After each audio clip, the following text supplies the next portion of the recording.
मंडळी, कच्ची कैरी पाहून तोंडाला पाणी सुटलं ना, तर रेसिपी तर तुम्ही पाहिल्यानंतर नक्कीच बनवणार. तर करायचं काय आहे, तर 2 कच्च्या कैऱ्या घेतलेल्या आहेत. स्वच्छ धुवून घ्यायच्या आणि स्लाइसमध्ये कट करून घ्यायच्या. तुम्ही पाहू शकता या पद्धतीनं. पातळ अशा करायच्या, जास्त जाड ठेवायच्या नाहीत.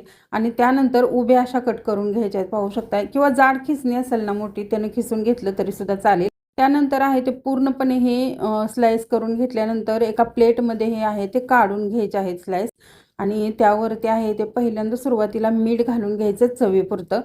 जास्तीचं मीठ घालू नका. त्यानंतर 2 चमचे तेल कडकडीत असं गरम करून घेतलं. त्यामध्ये पाव चमचा हिंग आणि थोडेसे जिरे टाकून तडका देऊन घ्यायचा.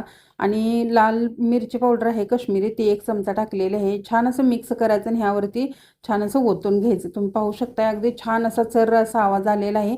तर तोंडी लावण्यासाठी जेवताना खूप छान अशी ही रेसिपी आहे आणि चटपटीत अशी ही कैरी तुम्ही खाऊ शकता. धन्यवाद.